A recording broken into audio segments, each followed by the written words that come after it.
اعوذ بالله من الشیطان الرجیم بسم الله الرحمن الرحیم. السلام علیکم قدرمنو، زه عمر جمشید یو پیر بیا ستاسو په دون خدمت کې حاضر یم. دا زما شاته چې کسان موجود دي نیو جنریشن د دروازګئ دا په سبب باره کې راغونډ شوي دي. د یو اتفاق کړی دی، یو تنظیم جوړول غواړي چېرې په دې کلي کې په چا څه سخته وي، چاته څه مسله وي چې هغوی ته موږ فوراً ځان رسو. نو دوی زموږ سري دي، خبرې اترې کوو، تاسو زموږ سري اوسئ. السلام علیکم. وعلیکم السلام. څنګه چل دی؟ ښه جم تاسو ایجنډا څه دغه راته وایي؟ جی بس مونږ خو دلته دې باره کې یونین جوړ کړی. څو ورځې اول دا ټول ملګري رایوځای شوي وو او مونږ چې کوم د دروازګۍ حالاتو باندې نظر واچولو نو هغې نه مونږ یو داسې خپله کې مو مشوره وکړه چې مونږ به د هرې محلې نه یو دوه کسان چې کوم دي دا مشران خپله کې ینګ هلکانو کې چې کوم دي دا به مونږ اخلو او دې باره کې د جمعې په ورځ باندې 3 بجو ټایم کې به مونږ انشاءالله تفصیلا خبرې کوو چې هغې کې د کوټلۍ محلې نه مونږ سره عظمت بای دی، اصغر بای دی او د دې نه علاوه دستګیر بای دی او داسې د شیخانو محلې نه اسماعیل بای دی، نوید بای او د وادي زیب نه عمر بای دی او زه خپله یم عرفان او داسې نه ټیخیلو محلې نه باور رحمان دی او کرنی بای دی رسره ذوالقرنین. نور ډیر داسې ملګري دي چې لکه دې ټایم کې هغه ګاډو سره دي، لا د خپلو کارو مصروفیاتو په وجه باندې مونږ ته راونه رسېدل،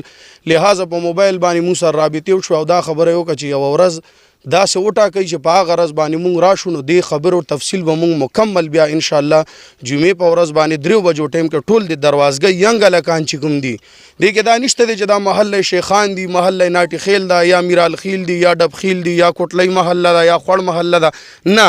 چې د دروازګۍ په نوم باندې کم ینګ هلکان دي او په دې کې شرکت کوي. انشاءالله مونږ به کوشش کوو چې هغې نه بعد کې به بیا مونږ د ینګ هلکانو بیل یونین جوړو، دروازګۍ یونین نوجوانانو چې کوم دی انشاءالله په هغې باندې به نور بیا تفصیلا خبرې د جمعې په ورځ باندې 3 بجو ټایم کې کوو. ټولو ملګرو ته خواست دی چې دا پیج زیات نه زیات به شیر کوي چې هر یو ملګري ته دا اطلاع ورسي. انشاءالله بیا به په باندې خبرې کوو. تاسو به څه ویل غواړئ؟ نو بس د عرفان بھائی خو ډېرې مزدار خبرې وکړي او دې سره موږ ټول متفق یو انشاءالله جمعې پر ورځ به که خیري پروګرام وي ټول راغونډ شي. بیا بس جی څنګه چې مشرانو خبرې وکړي هلکانو ټول که نه نو بس مونږ دک من اتفاق رایه ده او جمعې پر ورځ به انشاءالله ټول راځو د ګراوند ته او ما ټول دروازګۍ څومره ینګ جنریشن دی ته دا خواست کوم چې راشي او په دې دغه کې شرکت وکړي تنظیم کې او انشاءالله چې دا یو اتفاق او اتحاد وي او دا به انشاءالله د برکت ذریعه ګرځي. موږ ته غټه مسله چې دا ګراوند ده هلکانو ته او موږ ته د ګراوند جوړ کړل شي او بله مسله موږ کلي کې مشر نشته جی موږ هر یو سامان ملوي بیټونه بالونه ته موږ ته تر اوسه پر ایمان 32-34 سالو مخکې ماته سامان نه دی ملو او دې پیج موږ ماهانه کال مطلب 40,000 روپۍ که نه 40,000 روپۍ موږ سالانه ورکوو او ټورنمنټ موږ ځکه بس دا ټول ګډ وډ د اوس هم چا پکې شپه بله پکې درز مو خړو ټول لینډ ګډ وډ دی دا موږ ته مشران څه وکړي ځمکه دیوالې ځای دې موږ ته جوړ کړي چې 40,000 روپۍ موږ په نور څه شي لګو لګه مثلا. مهرباني جی جزاک الله. بس موږ درخواست ته یاره چې الله دې منظوره کړي دا یونټ جوړ شي که اتحاد وکړو د ټولو دروازګۍ نه انشاءالله موږ به خپل مشرانو کې خپله داسې قابلیت واچو چې بھائی کوم هغې کې سپیرټ نشته دی نه انشاءالله هغه به دا خلک پکې واچوي چې کوم دا یوت راپاسي اوس که هر سړی بس خپل کار او جاب پسې منډې وایي دا وروستو کل به پاتې شي چې څنګه اوس پاتې دی که نه. نو بس دا درخواست دی بھائی ټولو کلي هر یو سړي ته چې هغه د جمعې پرې ځان نه ورسوي چې بس هغه ځوانانو کې حسابی یې دې راشي او چې نه حسابی نه بیا دې معافي ده. انګریزی یو کهاوت دی چې یونین از سټرنث نو کله چې یونین راشي که نه نو ډېرې معاشرې سمې شوي دي نو څنګه چې لکه په ایسارتنګ کې دی په جبۍ کې دی په ماندورو کې هر ځای کې یوت خپل یو دغه دی یونټي ده شتن ده نو دغسې چې مونږ دروازګۍ کې هم رالو نو ښه خبره ده که نه ښه خبره خو بله نشته او انشاءالله دا به خیر دپاره دغه کېږي پیلاویږي خیر ذریعه به انشاءالله. تاسو به څه ویل غواړئ رضوان صاحب؟ عمر جمشید بھائی ډېره مننه تاسو رالی دلته کې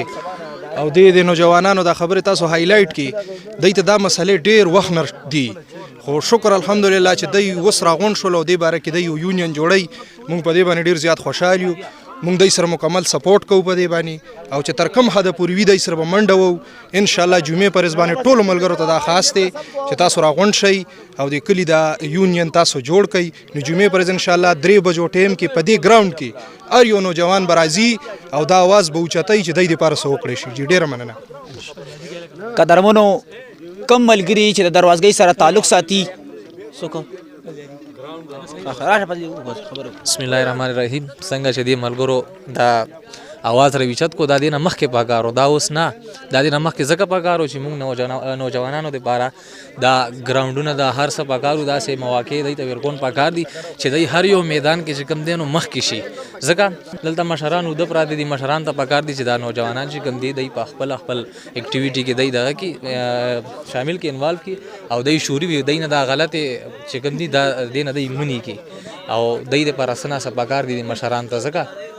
چې دی مشرانو خپل بچی په دې کې شامل دي هغو دپاره که بل چا دپاره نه نو خپل بچو دپاره دی وګوري چې هغه مستقبل ښه شي او د بدو چارو نه چې کوم دی هغه منې شي. قدرمنو تاسو کم ملګري چې د دروازګۍ سره تعلق ساتي او هغوی د میټینګ ته نو راغلي نو انشاءالله را روانې جمعې ته تقریبا په 19 تاریخ جمعې په ورځ 3 بجې دې ګراونډ ته راشئ او یو میټینګ به کېږي د خیر ښېګړې دپاره تاسو ټول ملګرو ته خواست دی چې ځان راورسوئ. د کیمرامین فیصل سره عمر جمشید A to Z نیوز جهانګیره.